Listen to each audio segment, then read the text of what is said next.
Logan was removed from everything that he knew, everything. His friends at school, his dog, his father, his routine, his grandmother. 20 days. It will be 1 year exactly since this started. I've gotten to see my son 1 hour a week since July. He was illegally taken from me for 6 months over false accusations of a woman who was about to be exposed at work. 10 years ago, when Holly had an affair, she was caught in a 1.5 year long affair with a coworker, and have her doctor boyfriend in her work, and it's all good. I don't care. She can move on. She has my blessing. Maui versus Maui, taking time set for a parenting time show cause hearing as scheduled through the front of the court. Good morning, Referee Hagan. This is Attorney Keith Kuhnman, P7456, on behalf of the plaintiff, Holly Maui. Thank you. Ms. Maui?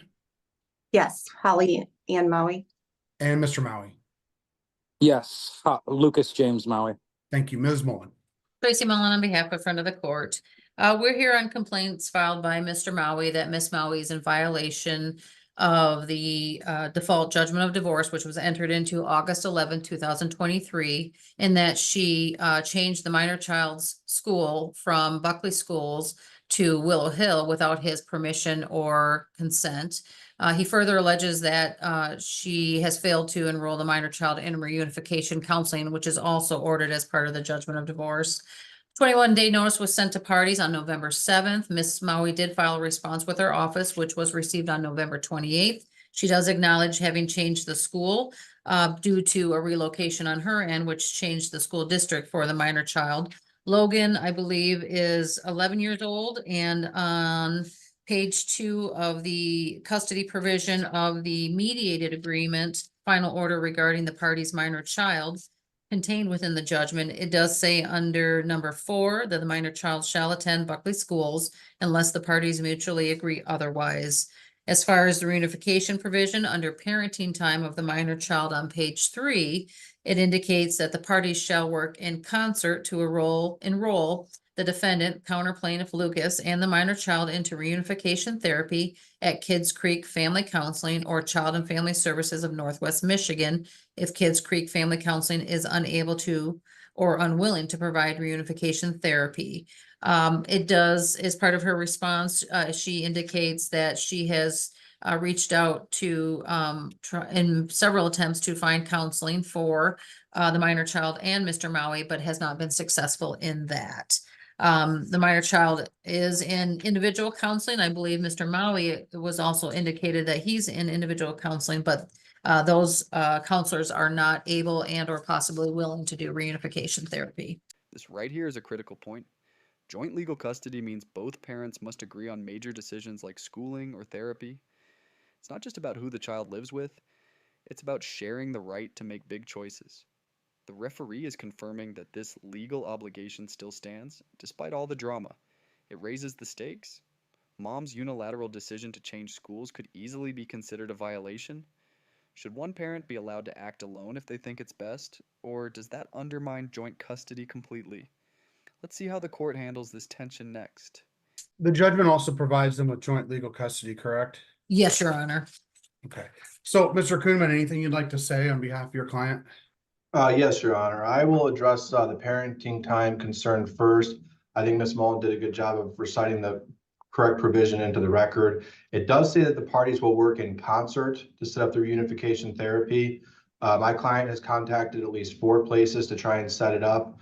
The 2 that are referenced in the JOD and also Wellspring Lutheran.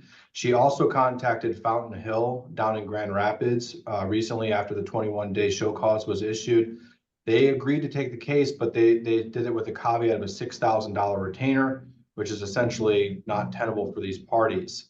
As Ms. Mullen stated, there's two really conditions that have to be met: the reunification therapy and counseling by Lucas to even begin the safe haven supervised parenting time. But the parties have moved forward because it seems that the reunification provision is just not workable. So he has begun the safe haven supervised parenting time, even though the reunification therapy and his therapy, I don't know if that's been met or not. So that's where we're at. It seems like the better solution here would be either a motion to modify the judgment based on the reunification therapy being non-workable, or the parties going back to mediation to find a solution, or thirdly, just moving forward with stage 2 of the custody and parenting time order that's always in place. But there's no active will by my client here to defy the court's orders with respect to that parenting time provision. With regard to the school change, I agree with Ms. Mullins' recitation of that issue as well. The only caveat that I would add is that the timing here, what happened is my client got out of the women's domestic violence shelter that she'd been in since January. She got out in April or May. The judgment of divorce entered in August, and my representation of her ended at that time. Shortly thereafter, it was in time to enroll the child into schools. She had relocated to the Willow Hill School District. This is a crucial moment in the case. Joint legal custody isn't just about where the child lives. It means both parents must agree on major decisions like schooling or therapy. It's a shared responsibility, not a solo right. Here, the referee reminds everyone that this rule still applies, no matter how tense things get. When one parent acts alone, like changing a school without consent, it can be seen as a violation of that joint authority. The real question now is simple but serious. Can a parent act alone if they truly believe it's best for the child? Or does that break the trust joint custody is built on? The court's next move will reveal where that line is drawn. As was stated, and was no longer in the Buckley area. She had 100% of the overnights, and she didn't understand that the obligation upon her with joint legal custody. She was just trying to do her best to get back on her feet and get the child enrolled. The child is doing well at Willow Hill. He's attending counseling. I believe my client attached letters from the teachers saying that he's doing well. And I don't really think that moving the child back to Buckley is in the best interest of the minor child, pardon me. The final thing I would note in my client's defense is that there is a PPO in effect here in this matter, which does make communication between the parties difficult, especially in light during that intermediate period after the entry of the judgment of divorce and my representation beginning. So with all that being stated, we would impress upon the court that there was no intent to violate the court's orders. If she did so unwillingly or unknowingly, and she is apologetic for that. But ultimately, the child is in a better situation. Thank you. Thank you. Mr. Maui, anything you'd like to say or add? We had enrolled Logan in Buckley schools for specific reasons, moral reasons, things like that. We just didn't want him in the Traverse City school district. When Miss Maui decided to leave the relationship on January 9th, the last time that I saw my son was January 8th. She removed him, Logan, everything's better for Logan. Logan was removed from everything that he knew, everything. His friends at school, his dog, his father, his routine, his grandmother. There's been nothing said here about the fact that Mrs. Maui completely removed Logan from my life, my mother's life, who has stage 4 cancer, Hey, Mom's attorney delivers a heartfelt defense, portraying her not as defiant, but as a mother trying to rebuild life after leaving a domestic violence shelter. It's an emotional appeal, centered on survival, safety, and finding stability for her child. But the law doesn't always bend for good intentions. No matter the circumstances, joint legal custody requires both parents to agree on major decisions. This moment clearly highlights the difference between emotional reasoning and legal responsibility. Now the question stands, should the court weigh her intentions with compassion, or stick strictly to the custody order? That balance between empathy and enforcement is about to be tested, and we'll soon see if the referee accepts her explanation. Luckily, she got to spend the last 2 weeks with Logan because she had COVID and she was at her house on oxygen. And I mean, I could go on for days, but the lawsuit, and when we do discovery, that's when all of this will come out. I sat here and I done everything that the court has asked me to do. I've not pursued Mrs. Maui. I have not even so much as asked one person if they know where she is, if they've talked to her, anything. I want nothing to do with Mrs. Maui. I have been trying to get out of this relationship for the past 3 years. And I can show records, and we will do that in discovery, on where I have quit my job. I left for 3 weeks last year. Mrs. Maui took this opportunity to build me up in order to chop me down. And before she left, I made a threat that I was going to call her boss and expose her for what she had been doing, because my mother had COVID at the house. She was not testing, and she was going into work at Thurlby Clinic, putting people in danger. And I said that because I was mad, because Mrs. Maui and me were fighting. She'd become angrier and angrier as the days went on. And now I have also heard through other people, my friends, that she went and did a slander campaign on. Mrs. Maui expected me to commit, and when I didn't, she went on a slander campaign. And This part is raw and deeply emotional. The father's words hit hard as he describes not only losing time with his son, but watching his own mother fade without getting to see Logan. It's more than a custody issue. It's the human cost of separation and silence. You can feel the heartbreak in his voice, the kind that cuts through the legal formality of the room.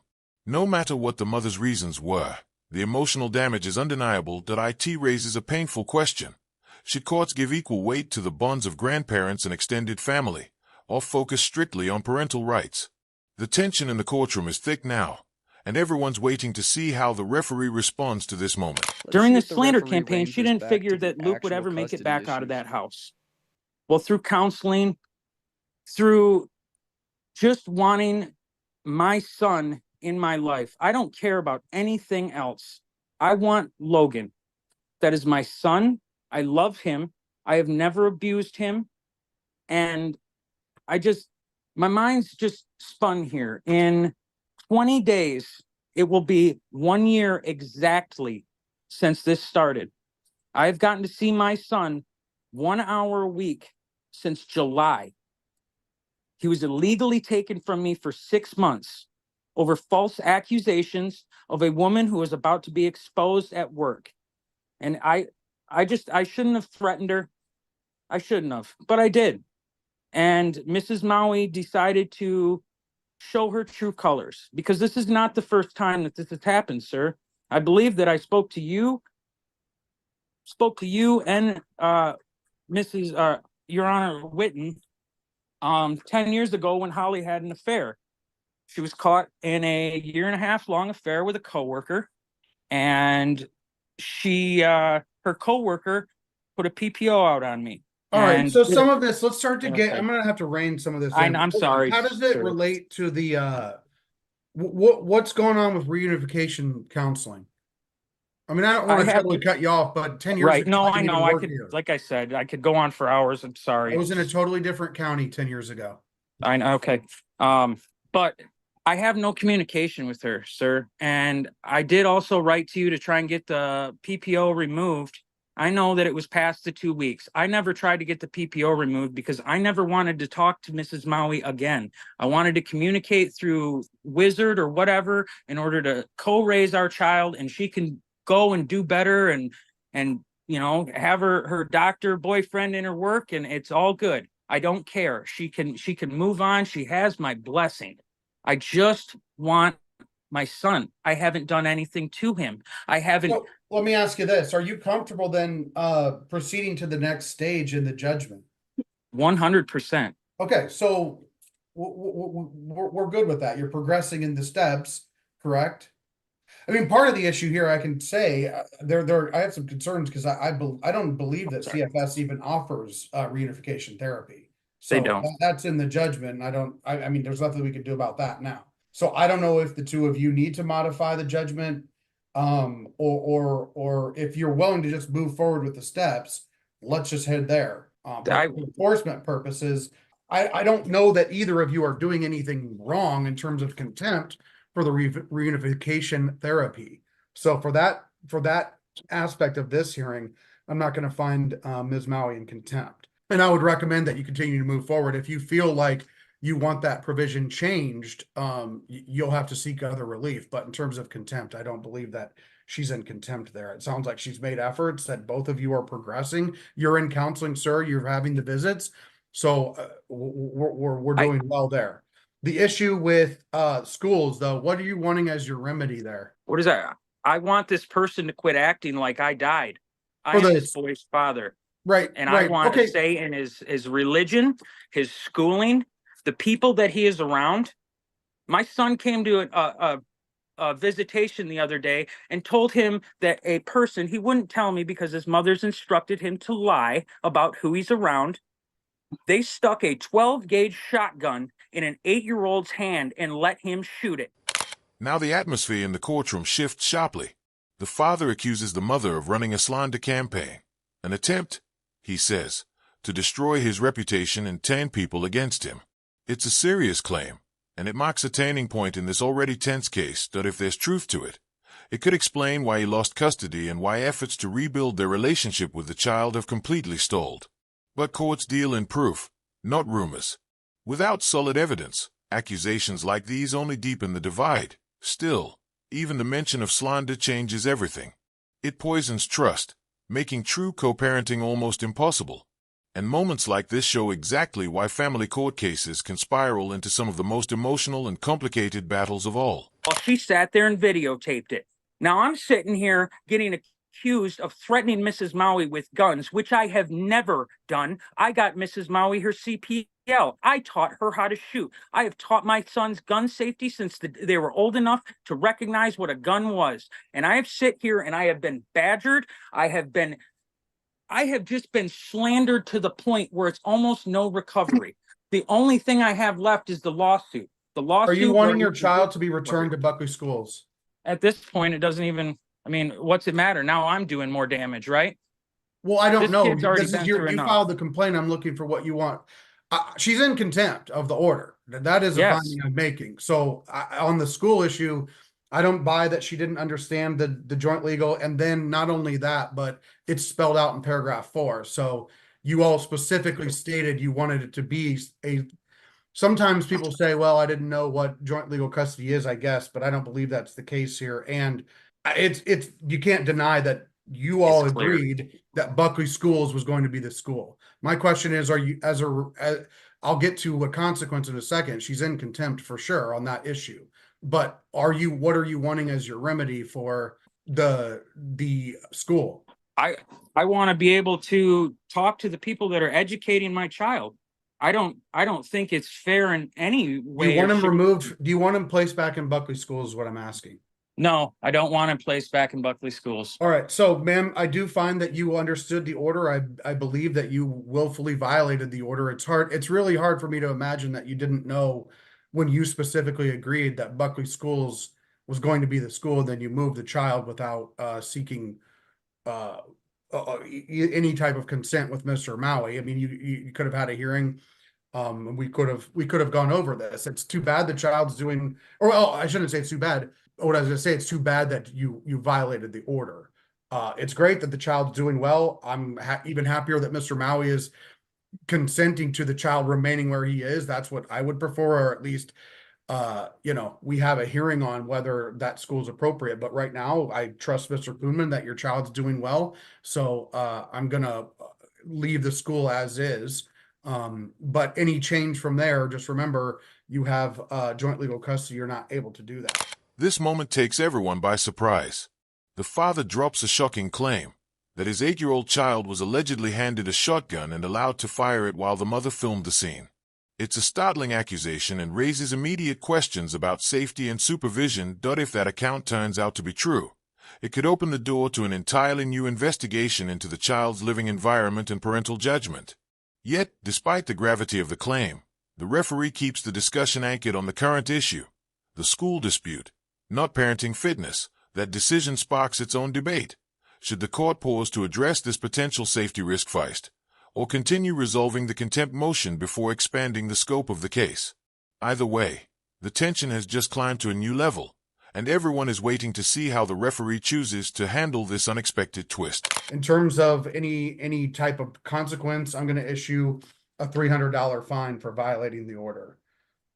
You'll have 6 months to pay that. If there's child support ordered, I'm comfortable if it's just in as a credit, so that she doesn't have to pay cash. But just remember, you have joint legal custody, and these types of decisions. If the two of you can't agree, you have to come to court first. I believe that you probably did that in the minor's best interest, but you have to, because the two of you don't agree, or I don't even know. There's not really any record of you even reaching out to ask Mr. Maui if that's okay. I had a He's request. okay with it today, but you obviously knew that when you wanted Buckley to be put in your judgment, that was the school you wanted. So to change it was inappropriate and contemptuous. So you have the right to file an objection if you believe that the court made any errors, or if you have any issues with the court's ruling today, and then your objection would be heard by a judge. So thank you all. We'll stand adjourned. Thank you. In the end, the referee ruled that the mother did violate the divorce judgment by changing the child's school without the father's consent, a direct breach of their joint legal custody. She was found in contempt and fined $300, but still, the court chose to let the child remain at the new school. Even though the father had the stronger legal position, he agreed that moving the child again would only cause more disruption. It was a thoughtful balance, enforcing the law while keeping the child's stability front and center. This case is a clear reminder of how family courts often walk a fine line between accountability and compassion. Thanks for watching. Don't forget to like, comment, and subscribe for more courtroom breakdowns and real-world legal insights.